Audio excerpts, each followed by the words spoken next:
अखिल आगरी कोली समाज प्रबोधन ट्रस्ट आयोजित तुमच्या आमच्या सर्वांच्या आगरी कोली महोत्सव राष्ट्रवादी कांग्रेस पार्टी के अध्यक्ष नामदेव भगत के माध्यम से नेरुर में शानदार आयोजन किया गया था।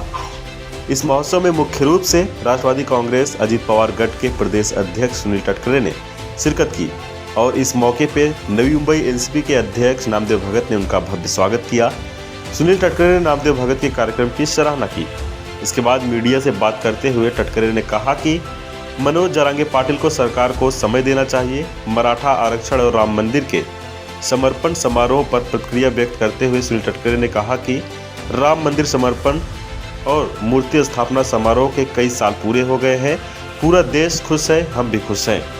साथ ही उन्होंने कहा कि मराठा नेता मनोज जरांगे पाटिल को सरकार को टाइम देना चाहिए और मराठा भाइयों को सच्चा न्याय मिलने की बात कही है।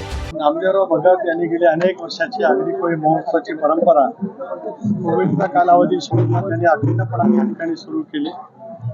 मुंबईच्या जवळ बसलेला नवी मुंबईचं जुनं शहर देशभरातील वेगवेगळे नागरिक वेगवेगळ्या धर्माचे वेगवेगळ्या संस्कृतीचे सर्व नागरिक या सगळ्या परिसरामध्ये गुण्या गोविंदाने नांदत असताना वावरत असताना त्यांचा जीवनाचा आनंद लुटत असताना आगरी कोळी ही आपली जी संस्कृती आहे ते टिकवण्याचं काम नामदेवराव आणि त्यांचे सर्व सहकारी मेहनतीने त्या ठिकाणी करत आले।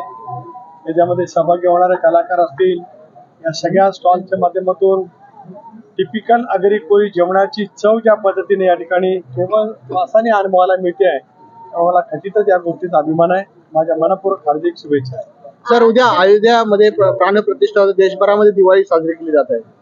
देशभरामध्ये प्रभू रामचंद्राची नावाने आज जल्लोषात त्या ठिकाणी होतो आहे आणि त्याच्यामुळे गेल्या अनेक शेकडो वर्षाची संबंध भारतीयांच्या मनामध्ये असलेली जी काही आत्मिक भावना होती ती आज त्या ठिकाणी प्रभू रामचंद्राची प्राणप्रतिष्ठा मंदिराची अयोध्येच्या नगरीमध्ये त्या ठिकाणी होत असताना आम्हाला सर्वांनाच त्या गोष्टीचा अतिशय मनापासूनचा खूप आनंद त्या ठिकाणी आहे। नामदेवरावांनी अशी मागणी त्या ठिकाणी केली की आगरी कोळी भवन आज सिडकोच्या माध्यमातून त्या ठिकाणी बांधण्यात आलं, संचलित सिडकोच्या माध्यमातून होत आहे। इथल्या त्या समाजाशी निगडीत असलेल्या ते संस्थेला मिळालं तर त्याचा विनियोग अतिशय चांगल्या पद्धतीने होऊ शकतो। मी स्वतः महायुतीचे मुख्यमंत्री आदरणीय एकनाथराव शिंदे, देवेंद्रजी, अजितदादा यांच्याकडे प्रयत्न करेल आणि ही शेवटी टिकवणार संस्कृती महत्वाचा आहे। ती ज्या पद्धतीने टिकवण्याचा प्रयत्न केला जातो आहे ती बाब अतिशय उल्लेखनीय आहे। सकल मराठा समाजाला आरक्षण मिळालंच पाहिजे, राष्ट्रवादी काँग्रेस पक्षाची अधिकृत भूमिका आहे।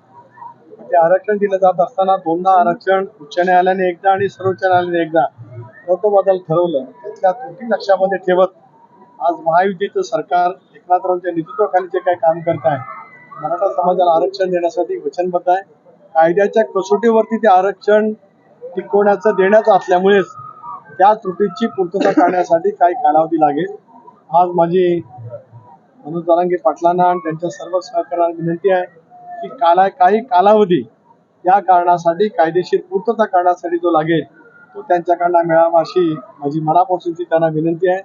ओबीसीच्या आरक्षणाला धक्का न लावता दिलं जाणार आरक्षण चिरकाल पद्धतीने टिकेल या पद्धतीने सरकार युद्ध पातळीवरती प्रयत्न करते आहे। शेवटी सरकार आपल्या परीने त्याच्यामध्ये तोडगा काढण्याचा प्रयत्न करत आहे।